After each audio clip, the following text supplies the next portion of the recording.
This just into the newsroom, a Fox News alert. The Harvard Crimson, a student-run newspaper out of Harvard, is now reporting that their president, embattled President Claudine Gay, is set to resign imminently, reporting she's planning to do so this afternoon. She's been in the position just 6 months. She's now facing lasting criticism about her alleged inability to manage anti-Semitism across the campus and protect Jewish students. She's also facing nearly 50 accusations of distinct incidents of plagiarism in her publications, her academic publications, all this coming to a head.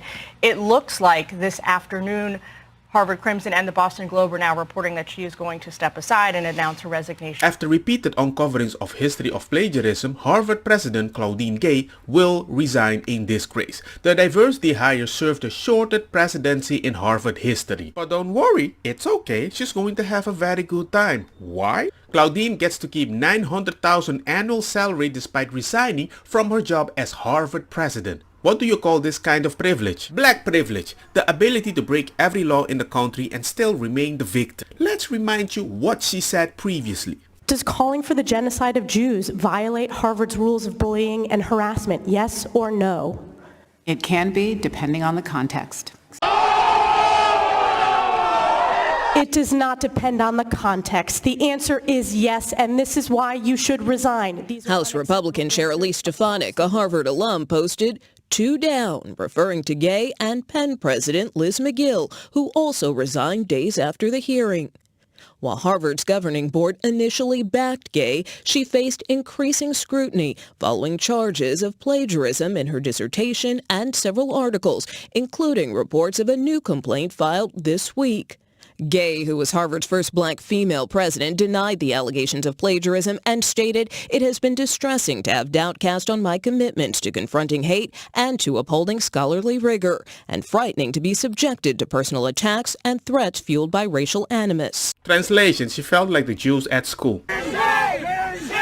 Apparently she was being investigated for plagiarism. We have this huge thread from Aaron Siberium, who says, Chris Rufo's examples are just the tip of the iceberg. In 4 articles published between 1993 and 2017, including her dissertation, Gay paraphrased or quoted almost 20 authors without proper attribution, in some cases lifting entire paragraphs verbatim. He's got the evidence right here. Her dissertation began, it was the best of times, it was the worst of times. I mean, look. This is a massive scandal where we are learning that the president of Harvard plagiarized her way through her dissertation for over 20 years. They know this. They knew this. They covered it up.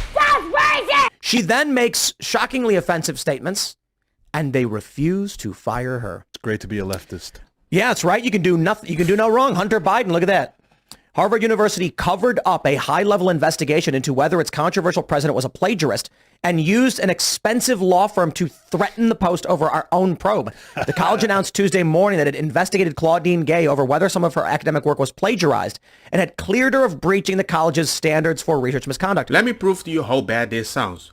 Can white people say the N-word? It can be, depending on the context. Disgusting! Rules for thee and not for me. Hey, hi, Gaza supporter. A digital billboard parked right outside Harvard University is attracting a lot of attention. The names and faces of Harvard students, which we have blurred, are displayed under the title Harvard's Leading Anti-Semites.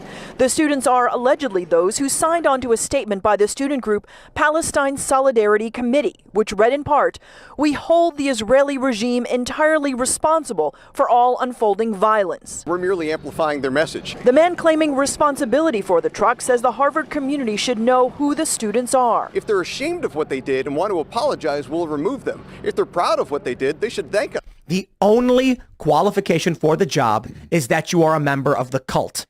And then everything else is irrelevant. Of the best state in America. All these institutions, all they do is push leftist ideas. Yeah. And when they come into clash with reality, if reality is not their leftist agenda, then reality gets pushed aside. The sad thing is that as we're having this conversation, there is still a lovely patriotic, quote unquote, patriotic, no, I won't even quote unquote, patriotic American family that is sitting there with their 17-year-old daughter, and they are plotting to get her into Harvard. They're waiting for that letter being like, yes. Ooh, fingers crossed. And do you actually think black people are going to be like, oh my God, I don't want to work there? Like a diversity hire earning $900,000? annually? And then guess what? If I resign, I keep it? Huh? Every black person wants to work like, what? I want to be a basketball anymore. I want to be a teacher at that school. Our university embraces a commitment to free expression. That commitment extends even to views that many of us find objectionable, even outrageous.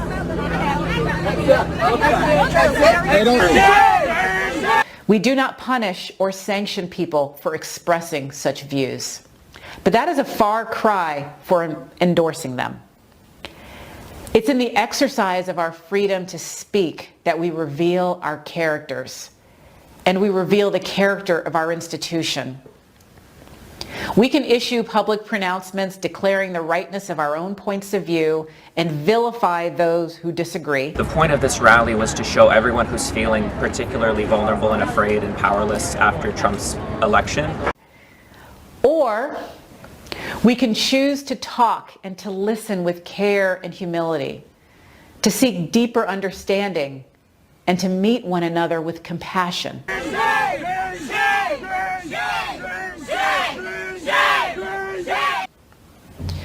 We can inflame an already volatile situation on our campus, or we can focus our attention where it belongs, on the unfolding tragedy thousands of miles away.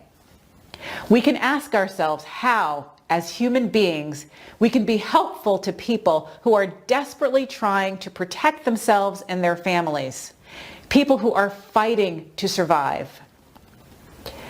How we go forward as a community is up to each of us. This is the time for all of us to organize and to unite. I've spent most of my career at this institution. I have seen the people of Harvard come together despite their differences. Free, free Palestine! Free, free Palestine! I know that we are capable of meeting this moment and meeting one another with grace. The moment I hear diversity hire, I know enough. Next time a white guy that comes saves me in Fortnite and says, I got your back, Nick. It can be, depending on the context. Well, depend on the context. Like that like button, because if you don't, you're freaking racist too. Because I'm just trying to find the middle ground, something that you don't approve of. Because you don't like democracy.